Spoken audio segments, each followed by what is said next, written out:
Tift. My maiden name was Dreher, Dreher. And where and when were you born? I was born here in Seattle in January the 2nd, 1913. Okay, my dad was January 3rd, but 7 years after you. Oh, really? But not here in Seattle. He was from Olympia.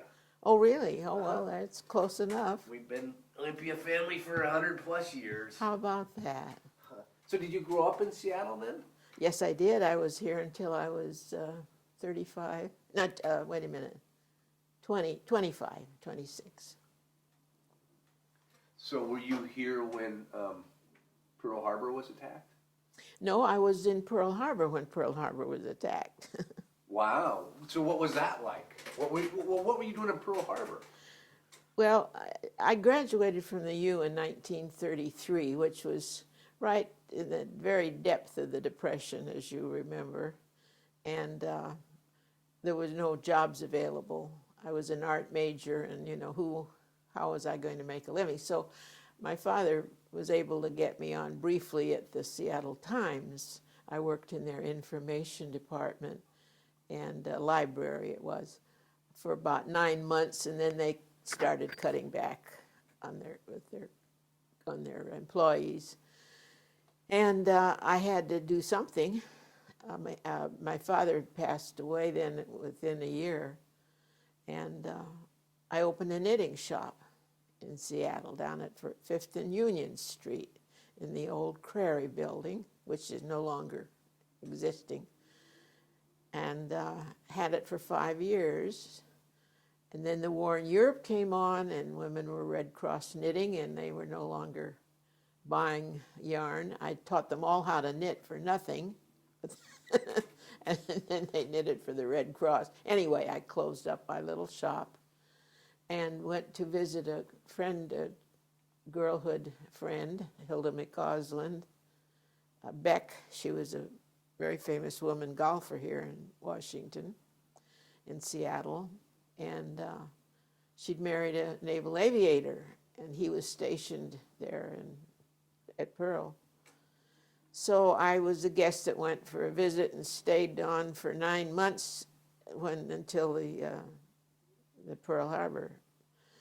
So we had to come back. This little girl. I went over ostensibly to visit her because they'd had a child, and she was 2 years old at the time of Pearl Harbor.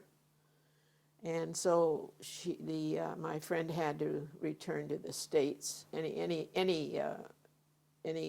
military wife with children had to return. So we came back in a convoy from Pearl, and took about 6 days from San Francisco, and landed in San Francisco. That Golden Gate Bridge looked very welcoming. And then I drove. She had a car. They had their car there, so that we had that to drive up here back home to Seattle. At which time I got a job at Boeing Aircraft. Boeing Aircraft had started a production illustration unit whose job it was they employed artists, at least somebody that could draw and read blueprints. And we took the blueprints of various very simple and more complicated sub-assemblies for the Boeing bomber, and made simple dimensional drawings, which helped the Rosie the Riveters girls to more easily understand what their job was. They couldn't read blueprints, and so they'd follow these little dimensional drawings, the little dotted line, the screw, and the dotted line, the hole, and that's where it goes. And I was there for 9 months, and by that time, it was the fall of when was it? 1942. And the Navy had activated a women's reserve, which was called the Waves. And I applied and was accepted and went and reported for duty in Northampton, Massachusetts on Christmas Eve of 1942. Now, why did you choose to leave? Because it sounds like you had a nice job at Boeing. Why did you choose to leave and go join the Waves? Well, it was pretty monotonous going down there. You know, you didn't. I was working. You know, in effect, I was working toward. You know, helping the country, that sort of thing. Wasn't waving any flags or anything, but I wanted to get out. And actually, you see, I had been living with these Navy people. I knew a lot of the Navy people in Honolulu, so I naturally picked the Navy over the Army, because the Army had already had their women's reserve a little earlier than the Waves. But I chose the Navy, and felt I just wanted to, you know, get into it a little more. It's pretty monotonous. I'd get up at 7 o'clock in the morning, or I'd get up earlier than that. I was down at the Aurora Bridge for my ride down to Boeing Field, which took a goodly time from Queen Anne out of the day. And then we worked long hours. We worked sometimes a 65-hour week. And the pay was good, and the company was great. It was a small unit, but it continued throughout the war, as long as they needed it. But I just wanted to get cut loose and get into the Navy. And I was very grateful that I did. It was a great experience. And of course, when it came to, we went in as midshipmen, and of course, when we finished our indoctrination, we were then ensigns, and we had our little half stripe. Anyway, one stripe. And of course, with my record as having worked at Boeing Aircraft, naturally there was no problem placing me. I'd hoped to get out to an air station or something, you know, a little more exciting. But there was a demand. The way they worked it was that there were all these men in administrative jobs and, you know, desk jobs, just aching to get into the fight, and if a wave could replace doing what they did, then they put in a request for waves, and there was great demand. So I was in the Navy, the maintenance division of the Bureau of Aeronautics in Washington, D.C., in the old Navy building down on, what was that, on Constitution Avenue, I think that was. And I stayed there until the last 6 months of my service, when I was transferred to San Diego. And what did they have you doing? I was in the tiny tool section. The maintenance division supplied tools and parts and so forth for the Navy planes, the fighter planes. And the man that I replaced actually was a Annapolis graduate, itching to get into the service, and of course he was happy to go and happy to see me come. My section had divided between engine tools and accessory tools, and I had accessory tools, starters, magnetos, that sort of thing, carburetors. And the idea was to, discover the needs, go out to air stations and their maintenance divisions and discover what was working, what wasn't working, what they needed, and so forth. That thing, follow up on it. And so it was an interesting job, and of course, as I say, I had these, had met these, quite a few of these people when I was in Honolulu. One was a very, actually, very famous in the Navy itself, a man by the name of Dixie Kiefer. He was a captain by the time he was in the Battle of Midway, and they lost the ship there. And he was badly wounded and came back to Washington, and one day he walked into my office where I was working, and here was Dixie. He was a captain then, and they gave him the Ticonderoga, which was the latest aircraft carrier that was being built down in Norfolk, Virginia. So I had extra interesting experience. I went down before it was actually, they had their shakedown, and went aboard and had dinner with the captain of the of this big carrier. It was you know, it was a thrill for me, certainly at that time of my life. And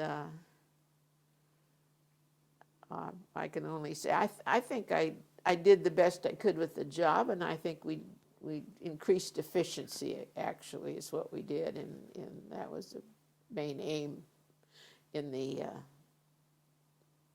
in supplying these needs of the maintenance. When I was transferred to as at a request, I wanted to get out of Washington and back to the West Coast. And ended up in San Diego at a the Naval Air Station there. But the war was over very soon after. I was only there for a few months. And there was the Tokyo atomic bomb in Tokyo and Hiroshima.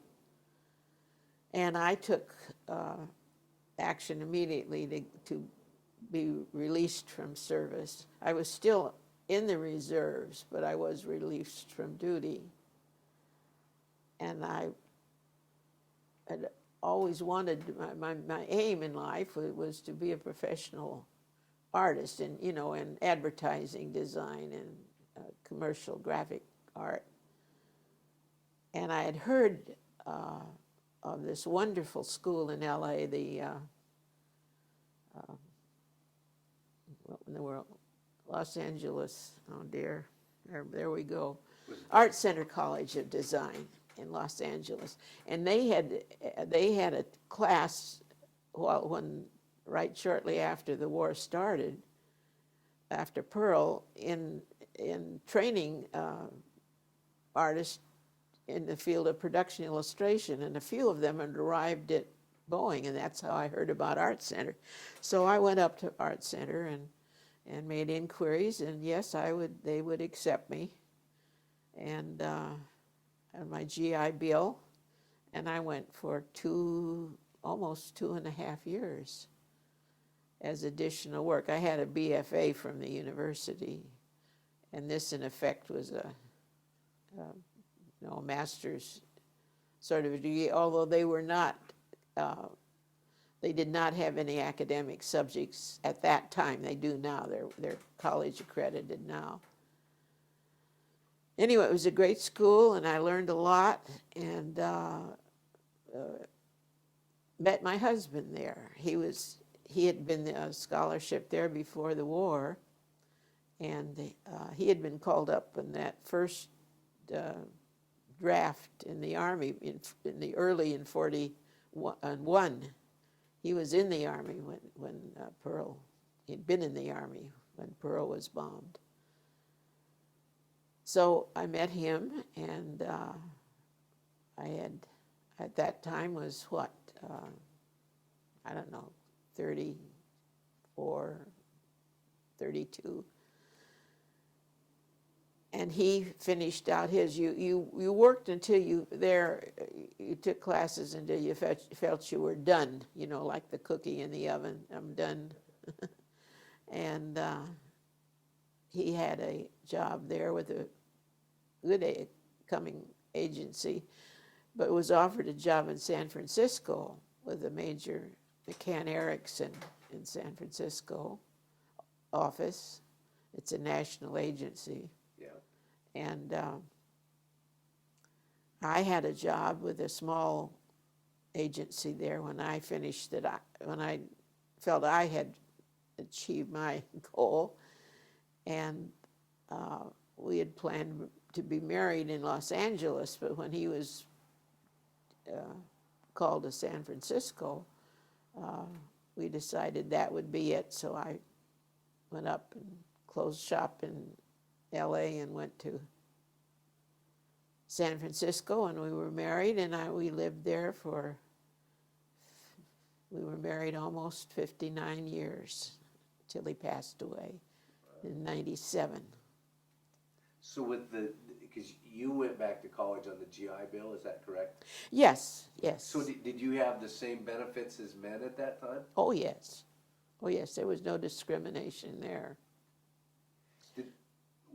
At the end of how did you get out of the waves? Did you decide, or did they decide? Or? No, I, as I say, I knew that I'd heard about the GI Bill, I'd heard about LA Art Center, and I did not intend to remain in the Navy.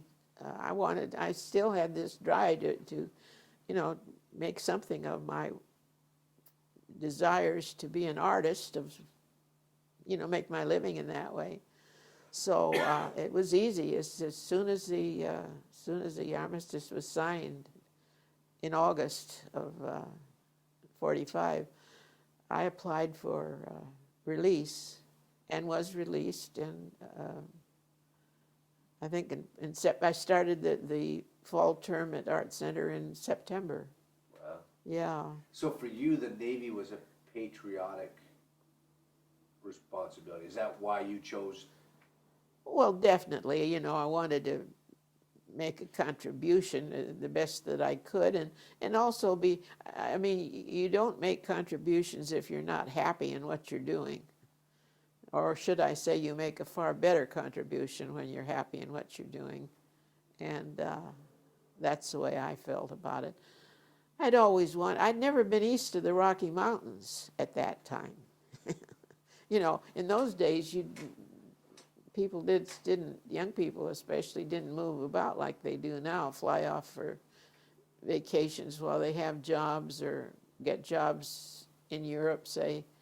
There was no hopes of that. So my first contact with the East Coast was as a result of my going into being indoctrinated there in Massachusetts. That was wonderful. And actually, I'm so grateful for that move. I really truly do feel very divinely directed in every step I've taken in my life. The one thing just seemed to naturally, the door was opened before I closed the other one, and each one was a step in the right direction, and I've had a wonderful, full life.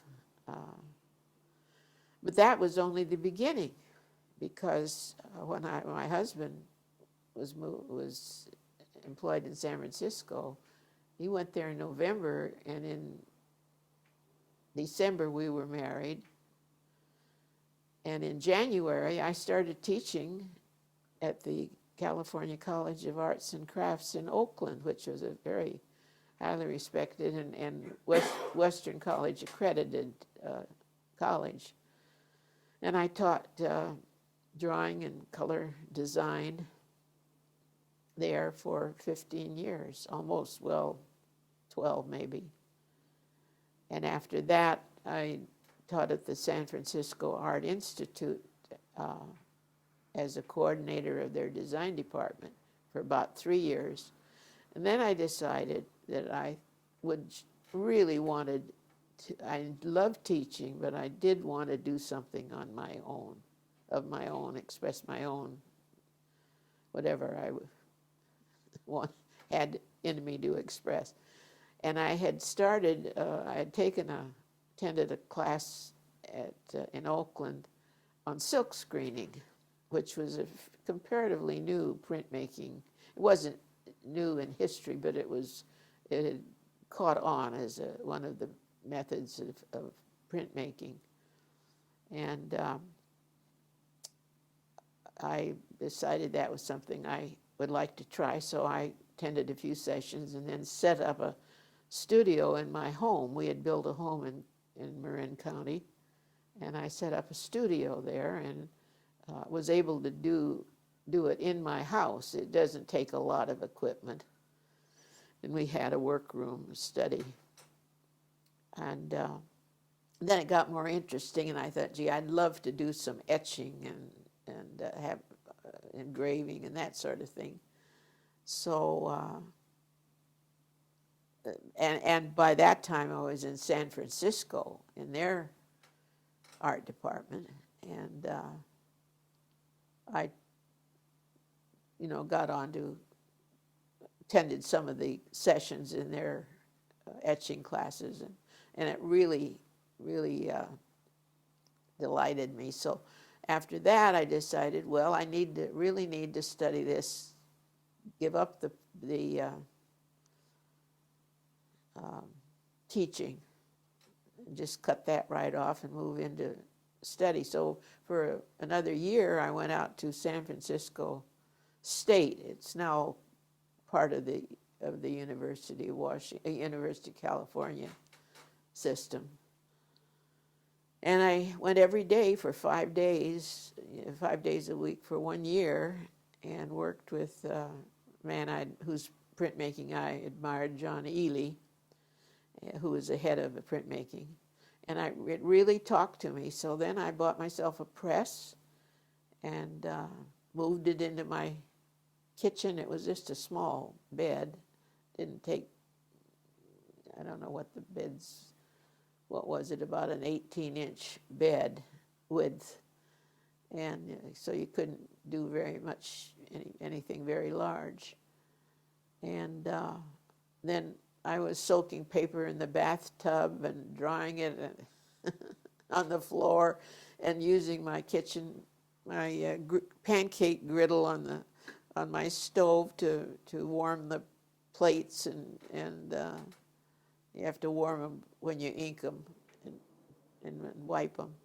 Anyway, it got too much, and then I have to put it all away when I started dinner. So I found a studio in Sausalito, which was only about 15 minutes away from Corte Madera, and already quite an active art area, art group. And I got a space in what was called the Industrial Center building. It's still there. It had been used in wartime for, the Navy had taken it over, and the Navy and Kaiser, and they built Liberty ships in that building. So when they evacuated, after they no longer need for Liberty ships, they were small spaces and large spaces in sort of, rough, not elaborate office spaces. You could spill some paint on the floor and you didn't worry about it, you just wipe it up. And high ceilings. It was ideal for my studio. So I moved my equipment there, and I was there for, well, till I quit printmaking, and I worked till I was 80, making prints. 30 years. Were you a unique, kind of a unique bird for your era? Because prior to the war, you had your own business, a woman-run business. Was that common then or not common? It was not exactly common.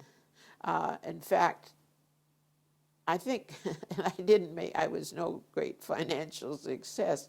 I think the very best months I had were I cleared $150. And my mother worked with me. She would, which was actually ideal for her because she was a new widow and whatnot. And she would sit there and she'd cast on stitches and wait on people and that sort of thing. And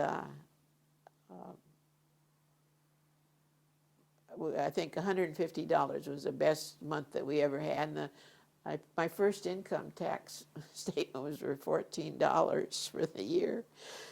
that's an indication of the values of the time. But mine was just a terribly small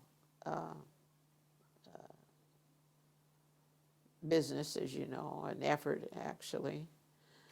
But at $150, what a legal secretary, which was about as good a job as most women were getting in those days, as far as office work went, that was their salary. So, you know, it wasn't bad. But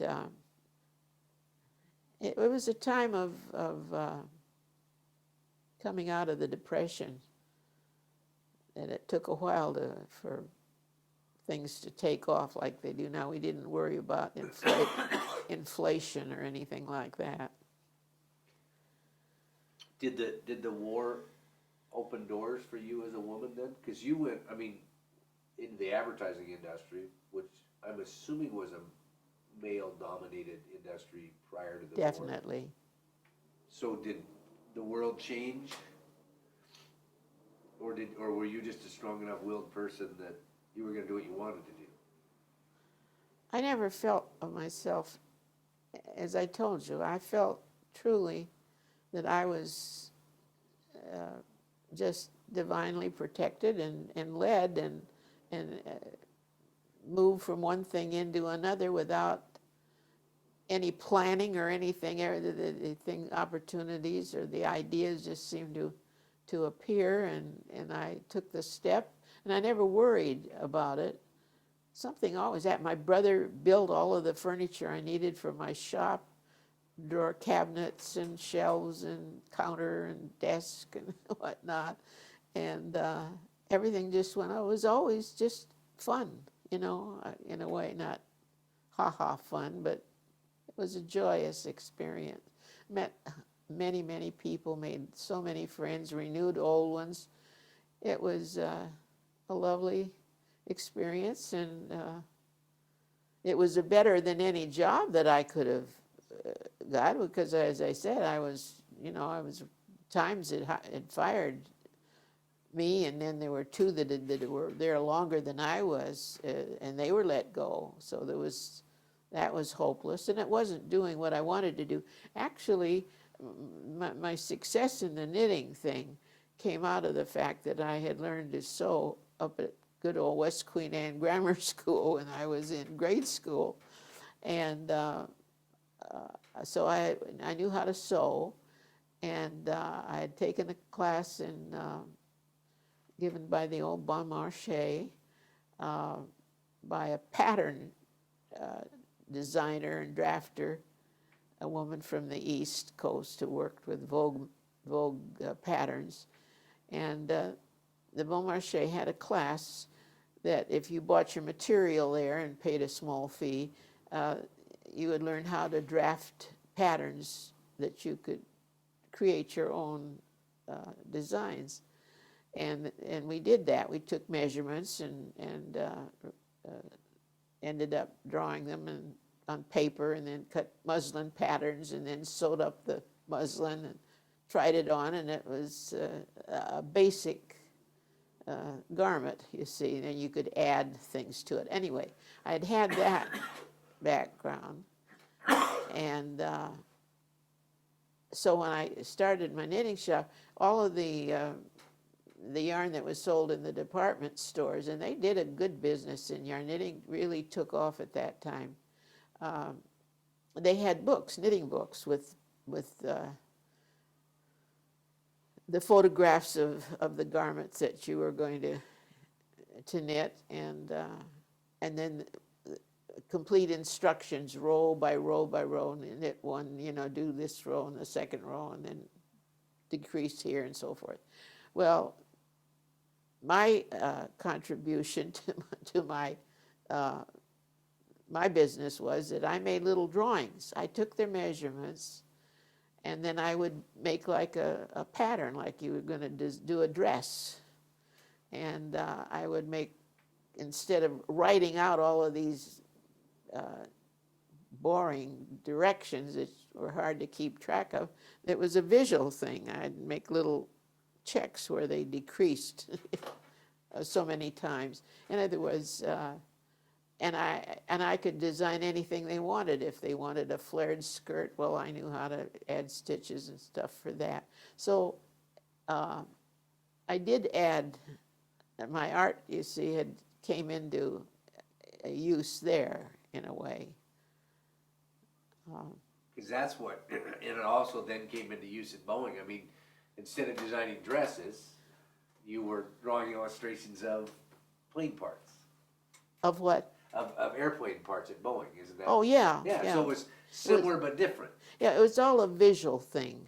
And you know, now having been, I've really been totally unable to see for 10 years. And I mean, I don't see, you know, it's all black around me here. I can't see my hand.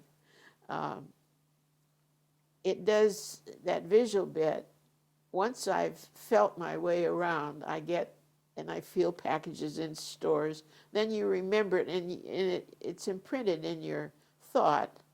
You do have to think a little bit harder than you do normally, because you look at something and you know you see it and you remember it, but you don't worry about it. But I have to really concentrate on it and sort of store it away. But that ability to visualize things has really helped me greatly to make blindness not a big problem. With your duty in the armed services, you're a veteran. Yes. I finally, after marriage for 2 years, I became pregnant. And so I requested a release, total release from the Army, and I received my honorable discharge at that time. So I'm no longer a reservist. They can't call you up again? No, they wouldn't get much, would they? So, and it's interesting because I never asked this question before. A woman veteran and a man veteran. Is a veteran, or is there a differentiation? No, not that I know of. Women veterans and men. And that includes, of course, a woman in every branch of the service. We have some wonderful women here who were nurses, Army and Navy nurses, and they really did. I really call them the ones that fulfilled their full duty as patriotic duty. It was tough, and it was unselfish. Can you think? Can't think of any more unselfish occupation anyway than a nurse. But they're all veterans. Yeah, it isn't a male noun, it's a female too. Sorry about that, fellas. My wife will be glad to hear your comment about the nurses. My wife's a nurse. So. Oh, really? Yeah. Well, bless her heart. And she agrees with you. Absolutely. Underpaid, but they go ahead and do it. You know, and it can be very disagreeable and distasteful jobs you have to do in that. But no, I think that is one of the most unselfish occupations you can choose. But it's interesting how everybody had their piece, everybody was a piece to the puzzle to make the war contribute in some way. Yeah. Because women had different opportunities than men had different opportunities, and young, old, but everybody did something, and without all of those pieces, I don't think we would have had the outcome that we did. No, and actually the fact that the war came on, demanded, that created a need that could not be totally fulfilled by men alone. They needed assistance, and then by helping women getting their foot in the door, they discovered, gee, they can do some of this too. Isn't it amazing, you know? I've never been a militant for women movement. I still think there can only be one chief in a household.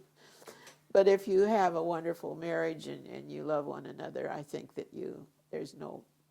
it's very easy to find an answer that you both agree on, and you don't even have to discuss it. You learn to think a little more unselfishly when you have to live with someone.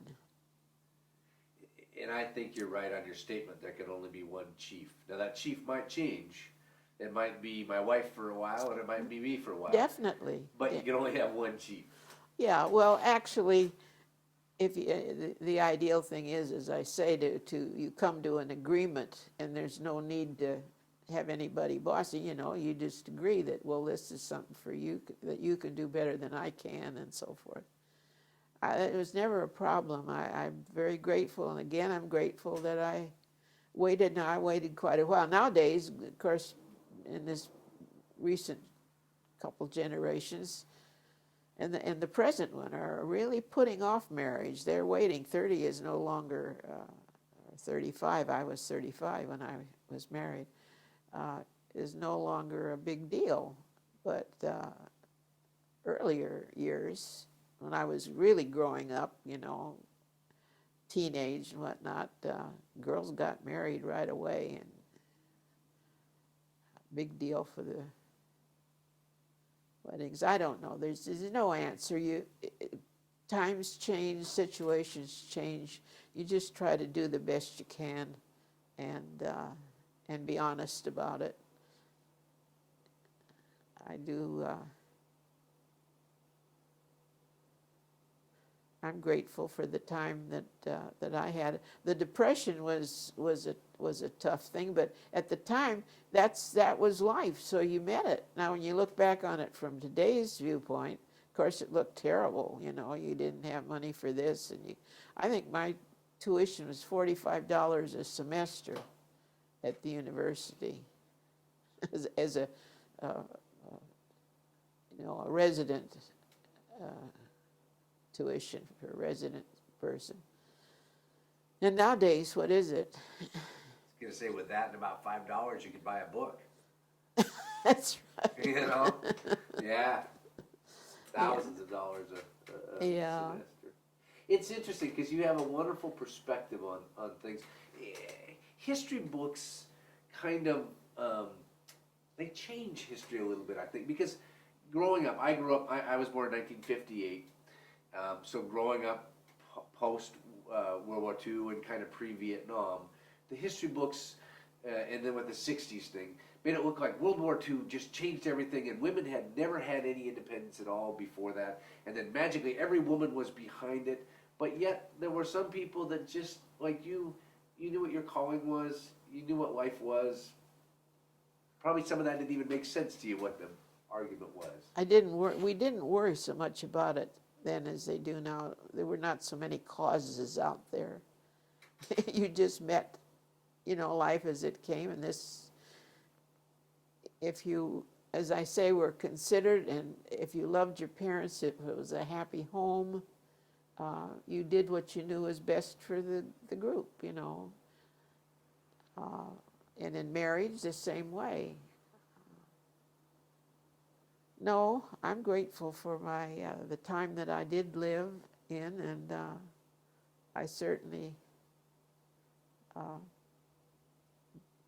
wouldn't want to live another lifetime, another, 80 years, and meet what the changes that are taking place now. They're really drastic, the present day politics, and it's I just, of course, I'm viewing it from a different standpoint than young people now. They're probably handling it just like I handled it back when I was young in my time.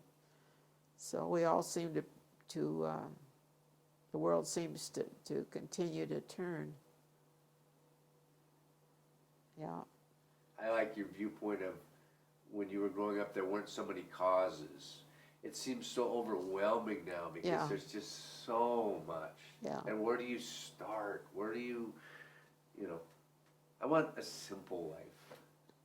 Well, people can get terribly emotional about causes, and you end up with those that are a little bit unstable or have had some bad experiences, and they become these radical thinkers that create so much havoc, you know, and it spreads.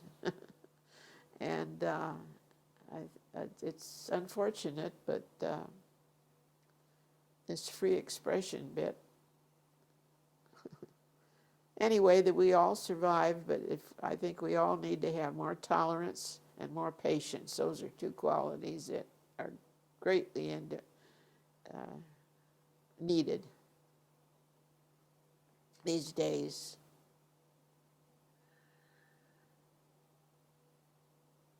Well, thank you very much. Yes, I've bared my soul to you. It was a pleasure talking with you. Well, I feel very happy to be asked, and everybody, as I say, has an opinion, and I'm happy to express mine. Well, and it's wonderful to hear the different viewpoints. You know, because I said history books, they really change history, unfortunately.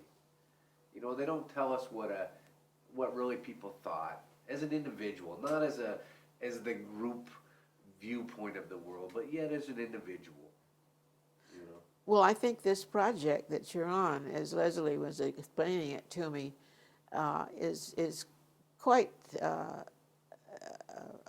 ideal project to be involved in, because you're getting it straight from the horse's mouth. You're getting individual opinions rather than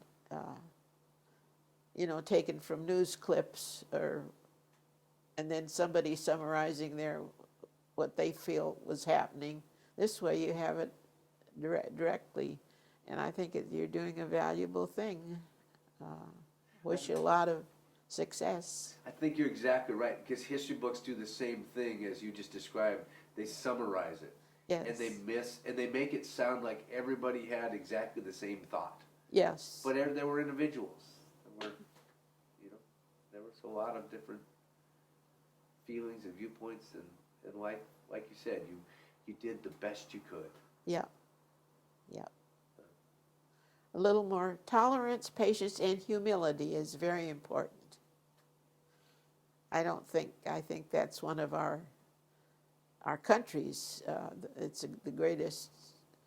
I wouldn't want to live anywhere else but in the United States. I'm glad that I'm born in the United States. I feel fortunate that was not raised in a ghetto, or that I'm raised with a terrible racial problem because of the color of my race and so forth. Those are all shape lives and shape history. And I acknowledge that I'm very fortunate in that regard. I didn't have the silver spoon in my mouth, but I think that people, unless you have been forced to work toward some sort of reasonable life, enjoyable life, and with some interesting experiences, I think that you really are being shortchanged, because it's the challenges that really make character. Really are. I had a wonderful father. I gave a little talk here a couple years ago on Father's Day in our coffee hour, telling about my father and some of his wisdom. He was, as you saw, was raised in an orphan school. He went through high school, and that was it. He was virtually self-taught. But he had this great desire for knowledge. And I remember as a little girl going to coming home. And because I always seemed to be the youngest one in the group, I was sort of, pushed aside. When they called up sides for a game or something, I was the last one that chosen or that somebody, one or the other side, got.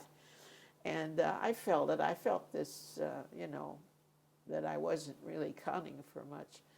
So I'd come home in tears, and I remember I came home this one time, and my father, I was telling him my woes, and he said, "No, Mary," he said, "I want you to remember one thing, that it isn't how much money your parents have, it isn't how many lovely clothes you have, it doesn't, none of the material," he didn't put it in that quite, they did it much more simple language, but all of those material things really don't count. What counts is what you know. And he says, I'm going to teach you to spell a word that none of those kids know how to spell. And that's how I learned to spell Constantinople. So that was one bit of advice that has stayed with me all my life. And another one was when I asked, like kids often do, Daddy, who's your best friend? Who do you like most? And he said, well, I think Roy Olmsted. Now, Roy Olmsted and his brother Ralph were in the police department in Seattle. One was chief of police, I think, at the time, in Seattle years ago, in the Prohibition era. And Roy Olmsted turned about and became a rum runner. He bought a motorized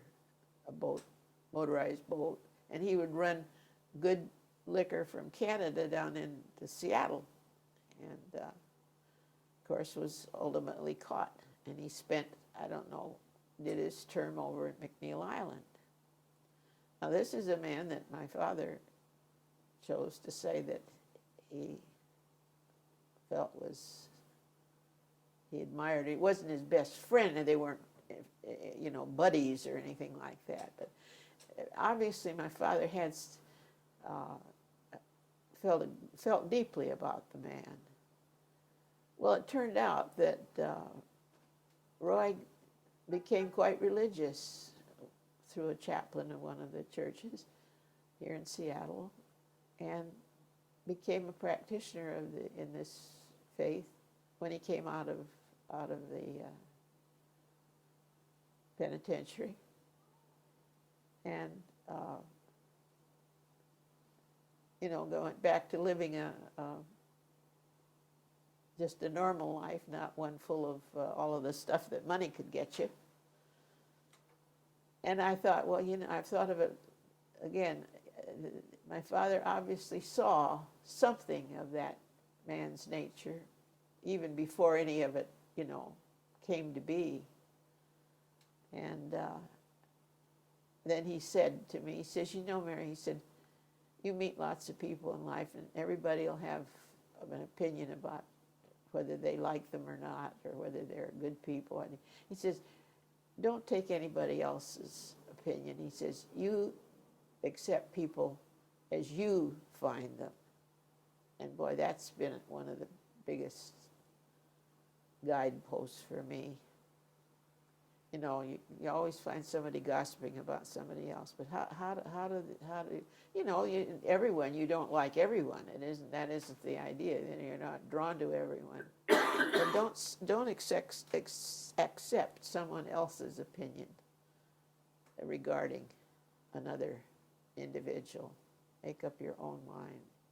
Okay. Now you kids can chew on that. Your father sounded like a very wise man. He was. Do you remember the Weyerhaeuser kidnapping, or you've never heard of it? Yep. Well, there was a reporter. My father worked on the Times in the PI was the competing paper, and I think the Star was being published then too. I'm not sure, but anyway, and then there were a whole bunch of people from the East Coast. Grantland Rice, a news sports writer, was some fame, was out there. They were all over at the Winthrop Hotel in Tacoma, waiting for little George to hopefully be released by the kidnappers. And when he was, he went to a farmer's house, and they left him out in Puyallup, and he went up to the farmer's house. And the kidnappers told him, they said, now you go up there, here's a blanket, and you go up and tell them who you are. It was cold, it was in early in the year. So little George did. He said, I'm the little kidnap boy. And so they called the police in Tacoma, and my father was ready. He was covering. He had a crew from the paper. He was their in those days known as a star reporter. Any good big story that came out, kidnapping, murder, whatever, he was sent out on it. And he had a taxi cab ready, and he called the taxi. And there were two ways that he could come in, that the farmer could bring the boy into Tacoma. One was over the shorter way was a gravel road and rough and whatnot. And then there was the new highway, paved highway.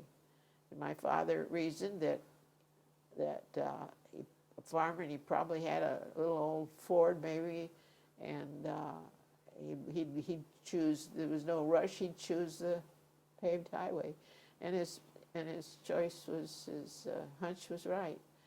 And he went out and passed the, as they called them in those days, the G-men, the government men. There was a whole crew of them, of course, so out there working on the case. And they were all stationed at one point on the highway. But as my father in the cab went past them and saw them and fortunately didn't meet the farmer who was coming with George in his little Ford with a couple curves beyond. The FBI couldn't witness this exchange, so Daddy had them he had the farmer pull his Ford over on the side of the road, and they exchanged. He got little George, put him on the seat of the cab. Daddy got down on the floor, and he loved children anyway. He was really, truly a very loving father. And he interviewed George all the way past the G-men, who looked like an empty cab, and all the way into Tacoma, and took George right to his home and knocked on the door. And of course, you can imagine the family, how happy they were, rather than taking him into the police station. That's the point. But anyway, it was quite a scoop in those days. And in those days, they had extras, out on the street. No TV, no radio at that time. As far as news, I don't think. If they did, it was not much in evidence. So he really